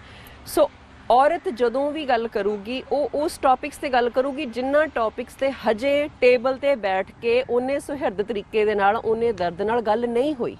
ਸੋ ਮੈਨੂੰ ਲੱਗਦਾ ਕਿ ਕਿਸੇ ਵੀ ਜਿਹੜੀਆਂ ਆਪਣੀਆਂ ਕੈਨੇਡੀਅਨ ਪੋਲੀਟਿਕਸ ਦੇ ਵਿੱਚ ਇਨਵੋਲਵ ਨੇ, ਉਹਨਾਂ ਨੂੰ ਸਾਰਿਆਂ ਨੂੰ ਭਾਵੇਂ ਗਰਾਊਂਡ ਲੈਵਲ ਤੋਂ ਲੈ ਕੇ ਉੱਤੇ ਤੱਕ ਉਹਨਾਂ ਨੂੰ ਪਰੇਸ਼ਾਨ ਹੋਣ ਦੀ ਲੋੜ ਨਹੀਂ। ਉਹਨਾਂ ਨੂੰ ਇਹ ਕਹਿਣ ਦੀ ਲੋੜ ਨਹੀਂ ਕਿ ਜਿਹੜੀਆਂ ਔਰਤਾਂ ਜਦੋਂ ਹੁੰਦੀਆਂ ਦੇ ਆਰ ਅਗਰੈਸਿਵ, ਬੰਦੇ ਅਸਰਟਿਵ ਨੇ, ਹੈ ਨਾ, ਤੇ ਜਿਹੜੀਆਂ ਔਰਤਾਂ ਨੇ ਦੇ ਆਰ ਅਗਰੈਸਿਵ, ਗੁੱਸੇ ਹੋ ਜਾਂਦੀਆਂ, ਇਹਨਾਂ ਨੂੰ ਕੰਟਰੋਲ 'ਚ ਨਹੀਂ ਆਉਂਦਾ, ਹੈ ਨਾ, ਦਿਸ ਐਂਡ ਦੈਟ। ਸੋ ਜਾਂ ਉਹ ਕਹਿਣਗੇ ਕੰਪੈਸ਼ਨੇਟ ਬਹੁਤ ਆ ਤਾਂ ਇਹ ਸੌਫਟ ਬਹੁਤ ਨੇ, ਇਹ ਸਟਰੋਂਗ ਡਿਸੀਜਨ ਨਹੀਂ ਲੈ ਸਕਦੇ, ਜਿਹੜੀ ਕਿ ਨਿਊਜ਼ੀਲੈਂਡ ਦੀ ਜਿਹੜੀ ਪ੍ਰਾਈਮ ਮਿਨਿਸਟਰ ਹੈ ਨਾ, ਉਹਦੀ ਪ੍ਰੈਜ਼ੀਡੈਂਟ, ਉਹਦੀ ਗੱਲ ਕੀਤੀ ਜਾਂਦੀ ਹੈ। ਸੋ ਮੈਨੂੰ ਲੱਗਦਾ ਕਿ ਪੋਲੀਟਿਕਸ ਦੇ ਵਿੱਚ ਆਉਂਦੇ ਜਦੋਂ ਆਪਾਂ ਬੱਚਿਆਂ ਨੂੰ ਇੱਕ ਨਵਾਂ ਮਾਹੌਲ, ਨਵੀਂ ਪੋਲੀਟਿਕਸ ਦੇਣੀ ਆ, ਤਾਂ ਉਹਦੇ ਵਿੱਚ ਉਹਨਾਂ ਨੂੰ ਜੋ ਉਹ ਯੂਜ਼ ਟੂ ਨੇ ਵੀ ਬੰਦੇ ਕਿਸ ਤਰ੍ਹਾਂ ਪੋਲੀਟਿਕਸ ਦੇ ਵਿੱਚ ਇਨਵੋਲਵ ਹੁੰਦੇ ਆ, ਕਿੰਨੇ ਮੁੱਦਿਆਂ ਤੇ ਬੋਲਦੇ ਆ, ਕਿੰਨਾ ਕੁ ਉੱਚੀ ਬੋਲਦੇ ਆ, ਕਿੰਨਾ ਕੁ ਘੱਟ ਬੋਲਦੇ ਆ, ਤੇ ਜ਼ਮਾਨੇ ਦਾ ਉਹਨਾਂ ਦੇ ਪ੍ਰਤੀ ਕੀ ਰਿਐਕਸ਼ਨ ਰਿਹਾ, ਇਹ ਆਪਾਂ ਨੂੰ ਸਭ ਨੂੰ ਤਿਆਰੀ ਕਰ ਲੈਣੀ ਚਾਹੀਦੀ ਹੈ ਕਿ ਜਦੋਂ ਵੀ ਕੋਈ ਔਰਤ ਹੁਣ ਆਉਂਦੇ ਸਮਿਆਂ ਦੇ ਵਿੱਚ ਉਹ ਆਏਗੀ, ਉਹ ਜਿਹੜੀ ਗੱਲ ਕਰੂਗੀ ਉਹ ਵੱਖਰੀ ਹੋਊਗੀ, ਵੱਖਰੀ ਤਰੀਕੇ ਨਾਲ ਹੋਊਗੀ, ਤੇ ਸਮਾਜ ਨੇ ਵੀ ਉਸਨੂੰ ਵੱਖਰੇ ਤਰੀਕੇ ਦੇ ਨਾਲ ਇੰਟਰਪਟ ਕਰਨਾ ਜਾਂ ਉਹਨੂੰ ਅਪਰੀਸ਼ੀਏਟ ਕਰਨਾ। ਮੈਨੂੰ ਇਹ ਲੱਗਦਾ ਕਿ ਇਹ ਹਲਚਲ, ਜਦੋਂ ਵੀ ਕੋਈ ਚੇਂਜ ਆਉਂਦੀ ਨਾ, ਹਲਚਲ ਹੁੰਦੀ ਹੈ, ਤਾਂ ਇਹ ਹਲਚਲ ਦਾ ਸਮਾਂ ਆ।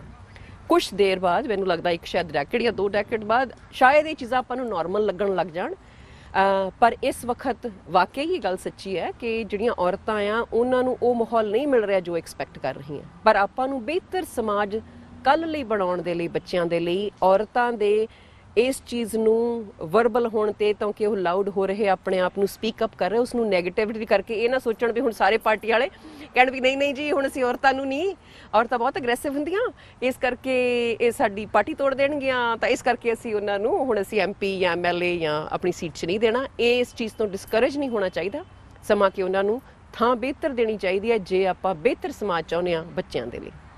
ਸਾਡੇ ਬੱਚਿਆਂ ਦੇ ਬਿਹਤਰ ਸਮਾਜ ਦੇ ਲਈ ਇੱਕ ਗੱਲ ਬਹੁਤ ਵੱਡੀ ਇਹ ਹੈ ਕਿ ਅਸੀਂ ਦੋ ਪਾਸਿਆਂ ਦੇ ਰਹਿਣ ਵਾਲੇ ਹਾਂ, ਇੱਕ ਜਿੱਥੋਂ ਅਸੀਂ ਆਏ ਹਾਂ, ਇੱਕ ਇੱਥੋਂ ਦੇ।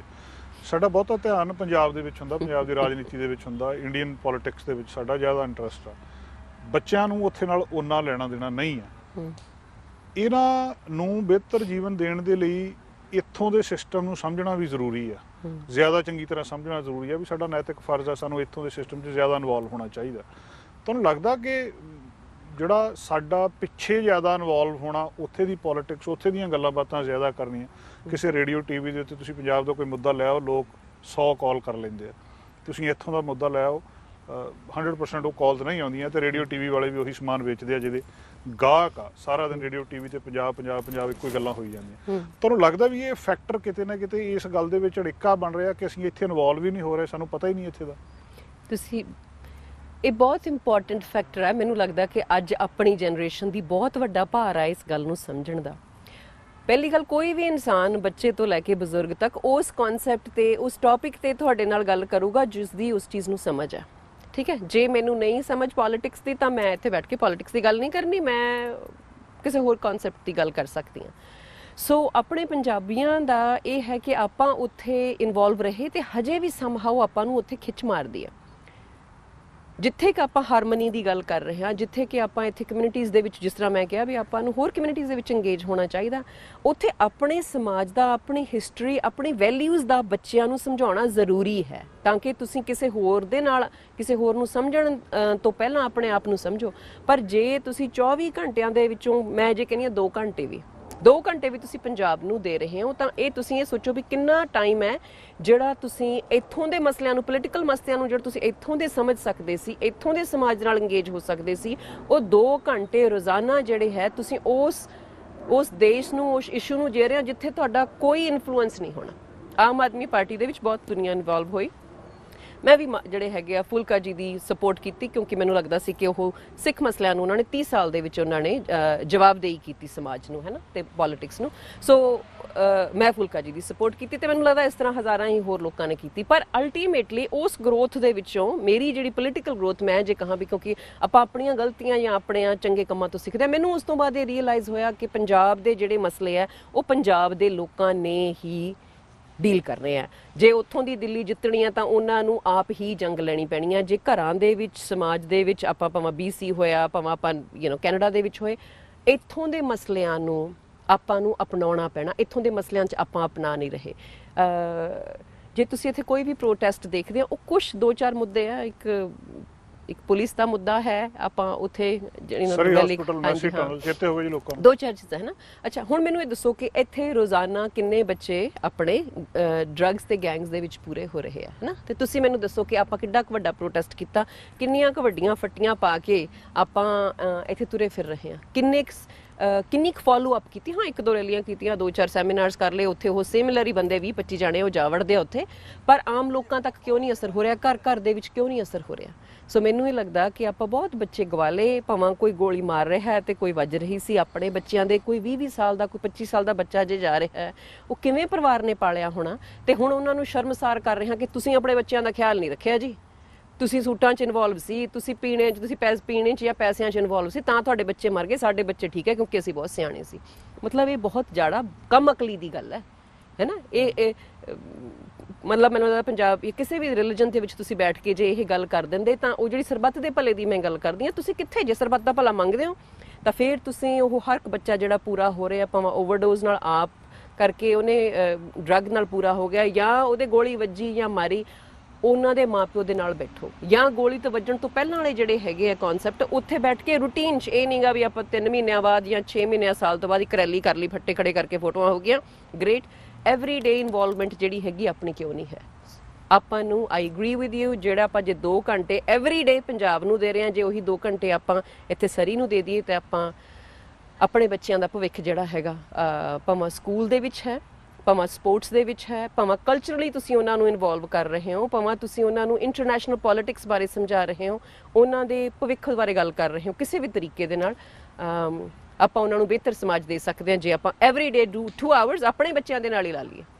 ਇਨਵੋਲਵਮੈਂਟ ਦੇ 2 ਤਰੀਕੇ ਦੱਸ ਦਿਆ। ਇੱਕ ਤਾਂ ਜਿਹੜੇ ਮੋਟੇ ਮਸਲਿਆਂ ਦੇ ਬਾਰੇ ਸਮਝ ਆਉਂਦੀ, ਇਲੈਕਸ਼ਨ ਹੁੰਦੀ ਆ, ਆਪਾਂ ਇੱਥੇ 100% ਪਾਰਟਿਸਿਪੇਟ ਕਰਦੇ ਹਾਂ ਉਹਦੇ ਵਿੱਚ, ਸਾਡੇ ਮੈਸੀ ਟਨਲ ਤੋਂ ਲੈ ਕੇ ਤਾਂ ਜਿਹੜਾ ਹਸਪੀਟਲ ਦਾ ਮੁੱਦਾ ਜਾਂ 5-7 ਮੁੱਦੇ ਜਿਹੜੇ ਉਹਨਾਂ ਦੇ ਉੱਤੇ ਕੀ ਇਹੀ ਇਨਵੋਲਵਮੈਂਟ ਹੁੰਦੀ ਹੈ ਜਾਂ ਇਹਦੇ ਤੋਂ ਗਾਂਹ ਵੀ ਕਿਤੇ ਸਿਸਟਮ 'ਚ ਇਨਵੋਲਵ ਹੋਣਾ, ਸਿਮੂਲੇਟ ਹੋਣਾ, ਇਹਦਾ ਪਾਰਟ ਬਣਨਾ, ਕੋਈ ਹੋਰ ਅਰਥ ਵੀ ਹੈ ਇਹਦੇ? ਆਪਾਂ ਇੱਕ ਵੋਟ ਪਾ ਲੈਂਦੇ ਹਾਂ ਤੇ ਆਪਾਂ ਲੱਗਦਾ ਵੀ ਆਪਾਂ ਪੋਲੀਟੀਕਲ ਸਿਸਟਮ ਦੇ ਵਿੱਚ ਇਨਵੋਲਵ ਆ, ਇੱਕ ਵੋਟ ਪਾ ਕੇ ਖਤਮ, ਦੈਟਸ ਅਬਾਊਟ ਇਟ। ਜਾਂ ਉਦੋਂ ਪਹਿਲਾਂ 1-2 ਮਹੀਨੇ ਬਾਅਦ ਕਿਹਨੂੰ ਵੋਟ ਪਾਉਣੀ ਹੈ ਕਿਹਨੂੰ ਨਹੀਂ, ਹੈ ਨਾ, ਇੰਨਾ ਕੁ ਆਪਾਂ ਫਿਕਰਮੰਦੀ ਜਿਹੜੀ ਕਰ ਲੈਂਦੇ ਹਾਂ। ਜੇ ਮੈਂ ਕਹਾਂ ਵੀ ਘਰ ਦੇ ਵਿੱਚ ਕੀ ਹਰ ਘਰ ਦੇ ਵਿੱਚ 14 ਸਾਲ ਦੇ ਬੱਚੇ ਤੋਂ ਲੈ ਕੇ ਔਰਤ ਤੇ ਮਰਦ ਤਿੰਨੋਂ ਜਾਣਿਆਂ ਨੂੰ, ਮੈਂ ਇਹ ਕਹਿੰਦੀ ਜਿਹੜੇ ਵੀ ਤੁਹਾਡੇ ਸੁਣ ਰਹੇ ਆਪਣੇ, ਜੇ ਆਪਾਂ ਉਹਨਾਂ ਨੂੰ ਕੋਈ ਵੀ ਤੁਸੀਂ ਆਪਣੇ ਘਰ 'ਚ ਦੇਖੋ 14 ਸਾਲ ਦਾ ਬੱਚਾ ਜਿਹੜਾ ਹੈਗਾ ਉਹ ਲਿਬਰਲ ਪਾਰਟੀ ਦਾ ਮੈਂਬਰ ਬਣ ਸਕਦਾ, ਤੇ ਤੁਸੀਂ ਪੋਲੀਟੀਕਲ ਪਾਰਟੀ ਦੇ ਮੈਂਬਰ ਬਣ ਰਹੇ 14 ਸਾਲ ਦੇ ਬੱਚੇ ਨੂੰ, ਹੈ ਨਾ, ਉਸ ਤੋਂ ਬਾਅਦ ਤੁਸੀਂ ਵੋਟ ਪਾ ਸਕਦੇ ਹੋ। ਜੇ ਤੁਹਾਨੂੰ ਉਹ ਐਕਸਪੈਕਟ ਕਰ ਰਿਹਾ ਕੈਨੇਡੀਅਨ ਸਿਸਟਮ ਕਿ 14 ਸਾਲ ਦੇ ਬੱਚੇ ਨੂੰ ਪਤਾ ਹੋਵੇ ਵੀ ਤੁਸੀਂ ਕਿਹੜੀ ਪਾਰਟੀ ਨੂੰ ਸਪੋਰਟ ਕਰਨਾ, ਤਾਂ ਤੁਹਾਨੂੰ ਨਹੀਂ ਲੱਗਦਾ ਕਿ ਉਸ ਬੱਚੇ ਨੂੰ ਪਤਾ ਹੋਣਾ ਚਾਹੀਦਾ ਵੀ ਲਿਬਰਲ ਪਾਰਟੀ ਦੇ ਕੀ ਵੈਲਿਊ ਸਿਸਟਮ ਹੈ, ਉਹਨਾਂ ਨੇ ਕਿਸ ਚੀਜ਼ ਨੂੰ ਸਪੋਰਟ ਕੀਤਾ, ਕਿਹੜੇ ਬਿਲਸ ਨੂੰ ਸਪੋਰਟ ਕੀਤਾ, NDP ਕਿਸ ਚੀਜ਼ ਨੂੰ ਸਪੋਰਟ ਕਰ ਰਹੀ ਹੈ, ਕੰਜ਼ਰਵੇਟਿਵ ਕਿਸ ਚੀਜ਼, ਅੱਜ ਮੋਸਟ ਰੀਸੈਂਟ ਕੈਨੀ ਦਾ ਕੀ ਜਵਾਬ ਆ ਰਿਹਾ ਹੈ ਨਾ, ਮਿਸ਼ੇਲ ਰੈਂਪਲ ਅੱਜ ਉੱਥੇ ਜਦੋਂ ਮੈਡੀਕਲ ਸਿਸਟਮ ਬਾਰੇ ਗੱਲ ਕਰ ਰਹੇ ਉਹ ਕੀ ਗੱਲ ਕਰ ਰਹੇ ਆ, ਆਪਾਂ ਨੂੰ ਉਹਨਾਂ ਦਾ ਨਾਵਾਂ ਦਾ ਵੀ ਪਤਾ। ਸੋ ਜੇ ਅੱਜ ਹਰ ਘਰ ਦੇ ਵਿੱਚ ਜਿਹੜੇ ਆਪਣੇ ਲਿਸਨਰਸ ਤੇ ਜਿਹੜੇ ਵਿਊਅਰਸ ਕਰ ਰਹੇ ਆ, ਜੇ ਉਹ ਆਪਣੀ ਟਿਕ ਮਾਰ ਕਰ ਲੈਣ ਵੀ ਹਾਂ ਮੇਰੇ 14 ਸਾਲਾਂ ਦੇ ਬੱਚੇ ਨੂੰ ਪਤਾ ਵੀ ਇੰਨੀਆਂ ਆਹ 3-4 ਪਾਰਟੀਆਂ, ਉਹਨਾਂ ਦਾ ਬੇਸਿਕ ਆ ਫੰਡਾ, ਐਟਲੀਸਟ ਇੱਕ 2 ਪਾਲਿਸੀਜ਼ ਪਤਾ ਹੋਵੇ, ਜਾਂ ਇੱਕ 2 ਜਿਹੜੇ ਉਹਨਾਂ ਦੇ ਜ਼ਿਆਦਾ ਆਊਟਸਪੋਕਨ ਜਾਂ ਸਪੋਕਸ ਪਰਸਨ ਨੇ ਉਹਨਾਂ ਦੇ ਜੇ ਨਾਮ ਵੀ ਪਤਾ, ਤਾਂ ਮੈਨੂੰ ਲੱਗਦਾ ਕਿ ਆਪਾਂ ਨੂੰ ਬਹੁਤੀ ਫਿਕਰ ਕਰਨ ਦੀ ਲੋੜ ਨਹੀਂ, ਫਿਰ ਆਪਾਂ 2 ਘੰਟੇ ਪੰਜਾਬ ਨੂੰ ਦੇ ਦਿਓ। ਪਰ ਜੇ ਤੁਹਾਡੇ ਘਰ ਦੇ ਵਿੱਚ ਔਰਤ ਨੂੰ, ਬੀਜੀ ਹੋਰਾਂ ਨੂੰ, ਬੱਚਿਆਂ ਨੂੰ ਇਹ ਨਹੀਂ ਪਤਾ, ਫਿਰ ਆਪਣੇ ਲਈ ਮਸਲੇ ਵੱਡੇ ਆ। ਤਾਂ ਤੇ ਉਹ ਪਹਿਲੀ ਗੱਲ ਤਾਂ ਉਹੀ ਸਟਾਰਟਿੰਗ ਹੈ, ਜੇ ਤੁਹਾਨੂੰ ਇਸ਼ੂ ਨਹੀਂ ਪਤਾ ਤੇ ਜਿਹੜੀ ਉੱਥੇ ਤਾਂ ਜੇ ਤੁਸੀਂ ਪੋਲੀਟੀਕਲੀ ਕਿਸੇ ਨੂੰ ਫੋਲੋ ਨਹੀਂ ਕਰ ਰਹੇ, CBC ਨੂੰ ਜਾਂ ਕਿਸੇ ਵੀ ਹੋਰ ਜਿਹੜੇ ਰੈਗੂਲਰ ਪੋਲੀਟੀਕਲ ਕਾਲਮਸ ਉੱਥੇ ਚੱਲ ਰਹੇ ਆ, ਤਾਂ ਮੈਨੂੰ ਜਿੱਦਾਂ ਕਹਿੰਦੇ ਨੇ ਜਿੰਨਾ ਗੁੜ ਪਾ ਲਓ ਓਨਾ ਮਿੱਠਾ, ਤੇ ਪੋਲੀਟਿਕਸ ਦੇ ਵਿੱਚ ਵੀ ਜਿੰਨਾ ਇਨਵੋਲਵ ਹੋਣਗੇ ਓਨਾ ਡੈਮੋਕ੍ਰੈਟਿਕ ਸਿਸਟਮ ਸਹੀ ਰਹਿਣਾ। ਆਪਣੇ ਗੁਆਂਢ ਦੇ ਵਿੱਚ ਮੈਨੂੰ ਲੱਗਦਾ ਕਿ ਜੇ ਆ ਪਿਛਲੀਆਂ ਇਲੈਕਸ਼ਨ ਦੇ ਵਿੱਚ ਜਿਹੜਾ ਸੀਗਾ, ਮੈਨੂੰ ਲੱਗਾ ਕਿ ਜੇ ਟਰੰਪ ਚਲੇ ਜਾਂਦੇ ਤਾਂ ਉਸ ਦੇਸ਼ ਦਾ ਮੁਹਾਂਦਰਾ ਬਦਲ ਜਾਣਾ ਸੀ। ਉਹ ਆਪਣਾ ਗੁਆਂਢੀ ਦੇਸ਼ ਆ, ਇੰਨੇ ਸਾਲਾਂ ਦੀ ਡੈਮੋਕ੍ਰੈਟਿਕ ਸਿਸਟਮ ਚੱਲਦਿਆਂ ਨੂੰ it could have turned into more of a democrat, ਜਿਹੜੀ ਹੈਗੀ ਆ ਡੈਮੋਕ੍ਰੇਸੀ ਨੂੰ ਛੱਡ ਕੇ ਉਹਨਾਂ ਨੇ ਮੋਰ ਡਿਕਟੇਟਰਸ਼ਿਪ ਤਰੀਕੇ ਦੀ ਜਿਹੜੀ ਮਾਡਲਿੰਗ ਹੈ ਉਹ ਚਲੀ ਜਾਣੀ ਸੀਗੀ। ਸੋ ਜੇ ਆਪਾਂ ਨੂੰ ਇੰਨਾ ਪਤਾ ਕਿ ਅੱਜ ਜੋ ਕੁਝ ਹੈ ਆਪਣੀ ਇਨਵੋਲਵਮੈਂਟ ਕਰਕੇ, ਵੀ ਕੈਨਟ ਸੇ ਵੀ ਇਹਨੇ ਡੈਮੋਕ੍ਰੈਟਿਕ ਸਿਸਟਮ ਹੀ ਰਹਿਣਾ, ਇਦਾਂ ਹੀ ਸਾਡੇ ਪੰਜਾਬੀ ਆਈ ਜਾਣਗੇ, ਦੁਨੀਆ ਬਹੁਤ ਰਹਿਣੀ ਹੈ ਵਧੀਆ, ਇਸ ਗੱਲ ਨੂੰ ਭੁੱਲਣਾ ਪੈਣਾ। ਆਪਾਂ ਨੂੰ ਇਹ ਪਤਾ ਕਿ ਡੈਮੋਕ੍ਰੇਸੀ ਨੂੰ ਚੇਂਜ ਕਰਦਿਆਂ ਨੂੰ within 4 year America changed, and ਹੁਣ ਸ਼ਾਇਦ ਉਸ ਨੂੰ ਚੇਂਜ ਬੈਕ ਕਰਨ ਨੂੰ, ਹਿਊਮਨ ਰਾਈਟਸ ਨੂੰ ਦੁਆਰੇ ਲਿਆਉਣ ਨੂੰ, ਸਾਰੇ ਲੋਕਾਂ ਨੂੰ ਬਰਾਬਰਤਾ ਕਨਸੈਪਟ ਦੇਣ ਲਿਆਉਣ ਨੂੰ, ਤੇ ਉਹ ਲੋਕ ਜਿਹੜੇ ਉੱਥੇ ਨੇ ਉਹਨਾਂ ਨੂੰ ਦੁਆਰੇ ਸੇਫ ਫੀਲ ਕਰਾਉਣ ਨਾਲੋਂ ਹੁਣ ਸ਼ਾਇਦ ਮੈਨੂੰ ਲੱਗਦਾ ਕਿ ਹਜੇ 4 ਸਾਲ ਨਹੀਂ, ਸ਼ਾਇਦ ਡੈਕੇਡਸ ਲੱਗ ਜਾਣ ਉਸ ਚੀਜ਼ ਨੂੰ ਵਾਪਸ ਲਿਆਉਂਦਿਆਂ ਨੂੰ। ਸੋ ਇੱਥੋਂ ਪਤਾ ਲੱਗਦਾ ਕਿ ਆਪਣੀ active involvement on day to day politics ਦੇ ਵਿੱਚ ਵੀ ਚਾਹੀਦੀ ਹੈ, ਸਿਰਫ ਇੱਕ ਇਹ ਨਹੀਂ ਵੀ ਵੋਟਿੰਗ ਦੇ ਵੇਲੇ ਕਰਨੀ ਹੈ। ਆਖਰੀ ਸਵਾਲ ਮੇਰਾ ਜੀ, ਜਦੋਂ ਅਸੀਂ ਫਿਊਚਰ ਦੀ ਗੱਲ ਕਰਦੇ ਹਾਂ, ਜਦੋਂ ਪੰਜਾਬੀ ਇੱਥੇ ਆਏ ਸੀ ਉਹਦੇ ਤੋਂ ਲੈ ਕੇ ਹੁਣ ਤੱਕ ਬਹੁਤ ਸਾਰੀਆਂ ਚੇਂਜਸ ਆਈਆਂ, ਅਸੀਂ ਤਰੱਕੀ ਵੀ ਬਹੁਤ ਕੀਤੀ, ਉੱਚੇ ਅਹੁਦਿਆਂ ਤੇ ਵੀ ਬਹੁਤ ਪਹੁੰਚੇ, ਤੇ ਸਾਡੇ ਨੌਜਵਾਨ ਇੱਥੇ ਡਰੱਗ ਤੇ ਗੈਂਗਸ ਦੇ ਵਿੱਚ ਮਰੇ ਵੀ ਬਹੁਤ। ਤੁਹਾਨੂੰ ਕੀ ਲੱਗਦਾ ਕਿ ਡਿਗਰੇਡੇਸ਼ਨ ਹੋ ਰਹੀ ਆ, ਥੱਲੇ ਨੂੰ ਜਾ ਰਹੇ ਆ ਅਸੀਂ, ਨਿਆਣੇ ਗੁਆਚ ਰਹੇ ਆ, ਜਾਂ ਲੱਗਦਾ ਕਿ ਨਹੀਂ ਗੁਆਚਣ ਵਾਲੇ ਬਹੁਤ ਥੋੜੇ ਆ, ਜਾਂ ਮਰਨ ਵਾਲਿਆਂ ਦੀ ਗਿਣਤੀ ਐਵੇਂ ਕਰ ਦਿੱਤੀ ਜਾਂਦੀ, ਅਸਲ 'ਚ ਅਸੀਂ ਬਹੁਤ ਗਰੋ ਕਰ ਰਹੇ ਹਾਂ? ਤੁਹਾਡਾ ਨਜ਼ਰੀਆ ਕੀ ਹੈ ਇਹਦੇ ਤੇ, ਕੀ ਲੱਗਦਾ? 70,000 ਤੋਂ ਵੱਧ ਬੱਚੇ ਸਰੀ ਸਕੂਲ ਸਿਸਟਮ 'ਚ ਜਾਂਦੇ ਆ, ਤੇ ਵੱਧ ਤੋਂ ਵੱਧ 100 ਬੱਚਾ ਜਿਹੜਾ ਹੈਗਾ ਉਹ ਆਇਡੈਂਟੀਫਾਈਡ ਹੋਣਾ ਗਿਵ ਐਂਡ ਟੇਕ ਕਰਕੇ। ਸੋ ਜੇ ਆਪਾਂ ਸਿਰਫ ਉਸੇ ਚੀਜ਼ ਤੇ ਫੋਕਸ ਕਰਕੇ ਕਰ ਲਈਏ ਤਾਂ ਇਹ ਗੱਲ ਗਲਤ ਹੋਊਗੀ, ਹੈ ਨਾ। ਇਹ ਤਾਂ ਮੇਰਾ ਪਹਿਲਾ ਆਨਸਰ ਹੈ ਕਿ ਨਹੀਂ, ਆਪਾਂ ਕਿਤੇ ਖਤਮ ਹੋਣ ਵਾਲੇ ਨਹੀਂ ਰਹੇ। ਪਰ ਜਿਸ ਪਰਿਵਾਰ ਦਾ ਇੱਕੋ ਹੀ ਬੱਚਾ ਆ ਉਹ ਪੂਰਾ ਹੋ ਗਿਆ, ਉਹਦਾ ਸਾਰਾ ਸੰਸਾਰ ਮੁੱਕ ਗਿਆ। ਸੋ ਆਪਾਂ ਕੀ one lost is a loss enough for our community। ਮੈਨੂੰ ਲੱਗਦਾ ਕਿ ਕਿਸੇ ਦੇ ਲਈ ਵੀ ਇਹ ਆਪਾਂ ਨੂੰ ਡਿਸਕਰੇਜ ਨਹੀਂ ਹੋਣਾ ਚਾਹੀਦਾ, ਪਰ ਇਹਦਾ ਮਤਲਬ ਇਹ ਨਹੀਂਗਾ ਵੀ ਕਿ ਆਪਾਂ ਅੱਖੋਂ ਪਰੋਖੇ ਕਰ ਦਈਏ ਉਸ ਚੀਜ਼ ਨੂੰ, ਕਿਉਂਕਿ ਜਿਹੜੀ ਹੁੰਦੀ ਆ ਉਹ ਚਿੰਗਾਰੀ ਨਿੱਕੀ ਜਿਹੀ ਲੱਗਦੀ ਹੈ, ਉਦੋਂ ਹੀ ਪਤਾ ਹੁੰਦਾ ਵੀ ਸਾਰੇ ਦੇ ਸਾਰਾ ਜਿਹੜਾ ਜੰਗਲ ਆ ਉਹ ਤਬਾਹ ਕਰ ਦਿੰਦੀ ਹੈ। ਤਾਂ ਉਸ ਗੱਲ ਨੂੰ ਆਪਾਂ ਨੂੰ ਧਿਆਨ ਰੱਖਣਾ ਚਾਹੀਦਾ ਵੀ ਜਿੱਥੇ ਜਿੱਦਾਂ ਕਿਉਂਕਿ ਮੈਂ ਆਪ ਬੱਚਿਆਂ ਨੂੰ ਇਕੱਲੀਆਂ ਨੂੰ ਪਾਲਿਆ, ਤਾਂ ਮੈਨੂੰ ਪਤਾ ਵੀ ਸਿੰਗਲ ਮਦਰ ਨੂੰ ਬੱਚੇ ਪਾਲਣੇ ਕਿੰਨੇ ਔਖੇ ਆ। ਜੇ ਉਸ ਮਦਰ ਦੇ ਜਿਹੜੇ ਬੱਚੇ ਆ ਜੋ ਡਿਸਟਰੈਕਟ ਹੋ ਜਾਂਦੇ ਕਿਸੇ ਪਾਸੇ, ਤਾਂ ਜੇ ਉਹ ਜੇ 60 ਵੱਜ ਰਹੀ ਹੈ ਕਿਤੇ ਸਪੋਜ਼ ਕਰ ਲਓ, ਹੈ ਨਾ, ਤਾਂ ਮੈਡੀਕਲ ਸਿਸਟਮ ਉਹਦਾ ਕੌਣ ਪੇ ਕਰ ਰਿਹਾ? ਤੁਸੀਂ ਸਾਰਿਆਂ ਦੇ ਟੈਕਸ ਪੇ ਕਰ ਰਹੇ ਹੈ ਨਾ। ਤੇ ਜੇ ਕੋਈ ਬੱਚੇ ਤੁਸੀਂ ਕੋਈ ਇਲੀਗਲ ਕੰਮ ਕਰਦੇ ਹੈ ਨਾ ਤਾਂ ਫਿਰ ਪੁਲਿਸ ਦਾ ਸਾਰਾ ਰੌਲਾ ਪੈ ਰਿਹਾ। ਉਸ ਤੋਂ ਬਾਅਦ ਜੇ ਤੁਸੀਂ ਕੋਰਟ 'ਚ ਵੀ ਜਾਂਦੇ ਹੋ ਤਾਂ ਕਰਾਊਨ ਦੇ ਵੀ ਪੈਸੇ ਲੱਗ ਰਹੇ। ਸੋ ਜਿਹੜੇ ਉਹ ਪੈਸੇ ਉਹ ਕਿਤੇ ਲੱਗ ਰਹੇ ਆ, ਉਹ ਤੁਹਾਡੇ ਮੇਰੇ ਟੈਕਸ ਦੇ ਵਿੱਚੋਂ ਲੱਗ ਰਹੇ ਹੈ ਨਾ। ਸੋ ਜਿਹੜੇ ਵੀ ਭਾਵੇਂ ਨਿਊਲੀ ਇਮੀਗ੍ਰੈਂਟ ਫੈਮਲੀਜ਼ ਆ ਰਹੀਆਂ ਜਾਂ ਮਦਰ ਜਾਂ ਫਾਦਰ ਇਕੱਲੇ ਆ, ਉਹਨਾਂ ਦੇ ਬੱਚਿਆਂ ਨੂੰ ਸਪੋਰਟ ਚਾਹੀਦੀ ਹੈ, ਜਾਂ ਈਵਨ ਕੋਈ ਸਿਆਣੇ ਆ ਉਹਨਾਂ ਦੀ ਹੈਲਪ ਚਾਹੀਦੀ। ਮੈਨੂੰ ਲੱਗਦਾ ਕਿ ਹਰ ਇੱਕ ਕਮਿਊਨਿਟੀ ਦਾ ਮੈਂਬਰ, ਅਗੇਨ ਮੈਂ ਕਨਸੈਪਟ ਫੇਰ ਲਿਆਉਂਗੀ ਕਿ ਸਰਬੱਤ ਦੇ ਭਲੇ ਦੇ ਕਰਕੇ ਜਿਸ ਆਸੇ-ਪਾਸੇ ਜਿਸ ਚੀਜ਼ ਜਿਹੜਾ ਵੀ ਬੰਦਾ ਕੋਈ ਵੀਕਰ ਲਿੰਕ ਹੈ, ਆਪਾਂ ਨੂੰ ਉਹਨਾਂ ਦੇ ਨਾਲ ਬਰਾਬਰ ਐਕਟਿਵਲੀ ਖੜੇ ਹੋਣਾ ਚਾਹੀਦਾ। ਸਿਰਫ ਇੱਕ ਪੋਸਟ ਲਾਈਕ ਕਰਨ ਦੇ ਨਾਲ ਨਹੀਂ ਕਰਨਾ ਪੈਣਾ। ਹਰ ਕੋਲੇ ਹਰ ਰੋਜ਼ ਕੁਛ ਨਾ ਕੁਛ ਬਿਹਤਰ ਕਰਨ ਦਾ, ਕਿਤੇ ਨਾ ਕਿਤੇ ਕੁਛ ਕੰਟਰੀਬਿਊਟ ਕਰਨ ਦੀ ਕਨਸੈਪਟ ਓਪਰਚੁਨਿਟੀ ਹੈ, ਤੇ ਮੈਨੂੰ ਲੱਗਦਾ ਉਹ ਓਪਰਚੁਨਿਟੀ ਆਪਾਂ ਨੂੰ ਲੈਣੀ ਚਾਹੀਦੀ ਹੈ। ਮੀਰਾ ਜੀ ਬਹੁਤ ਬਹੁਤ ਸ਼ੁਕਰੀਆ, ਤੁਸੀਂ ਸਮਾਂ ਕੱਢਿਆ ਸਾਡੇ ਨਾਲ ਗੱਲਬਾਤ ਕੀਤੀ, ਤੁਹਾਡਾ ਬਹੁਤ ਬਹੁਤ ਧੰਨਵਾਦ ਜੀ। ਜੀ ਮਿਹਰਬਾਨੀ। ਦੋਸਤੋ ਅਸੀਂ ਗੱਲਬਾਤ ਕੀਤੀ ਹੈ, ਗੱਲਬਾਤ ਦੇ ਬਹੁਤ ਸਾਰੇ ਪੱਖ ਨੇ ਜਿਹੜੇ ਅਸੀਂ ਕਵਰ ਕਰਨ ਦੀ ਕੋਸ਼ਿਸ਼ ਕੀਤੀ ਹੈ। ਮਕਸਦ ਇੱਕ ਹੀ ਆ ਕਿ ਆਉਣ ਵਾਲੀ ਪੀੜ੍ਹੀ ਦੇ ਲਈ ਜਾਂ ਅਗਲੇ ਬੱਚਿਆਂ ਦੇ ਲਈ ਕੀ ਅਸੀਂ ਬਿਹਤਰ ਸਮਾਜ ਸਿਰਜ ਰਹੇ ਹਾਂ, ਉਹਦੀ ਕਿੰਨੀ ਕੁ ਲੋੜ ਆ, ਸਾਡੀ ਕਿੰਨੀ ਕੁ ਉਹਦੇ 'ਚ ਇਨਵੋਲਵਮੈਂਟ ਆ, ਕੋਈ ਰੋਲ ਹੈ ਵੀ ਜਾਂ ਨਹੀਂ। ਅੱਜ ਦਾ ਪ੍ਰੋਗਰਾਮ ਇੱਥੇ ਸਮਾਪਤ ਕਰਦੇ ਹਾਂ, ਕੱਲ੍ਹ ਫਿਰ ਹਾਜ਼ਰ ਹੋਵਾਂਗੇ ਕੁਛ ਨਵੀਆਂ ਗੱਲਾਂ ਬਾਤਾਂ ਨਾਲ। ਅਲਵਿਦਾ ਦੋਸਤੋ। ਸਾਡਾ ਹਰ ਇੱਕ ਪ੍ਰੋਗਰਾਮ ਦੇਖਣ ਤੇ ਸਾਡੇ ਨਾਲ ਜੁੜਨ ਲਈ ਸਬਸਕ੍ਰਾਈਬ ਕਰੋ ਚੈਨਲ ਪੰਜਾਬੀ ਤੇ ਨੋਟੀਫਿਕੇਸ਼ਨ ਲਈ ਬੈਲ ਆਈਕਨ ਵਾਲੇ ਬਟਨ ਤੇ ਕਲਿੱਕ ਕਰੋ।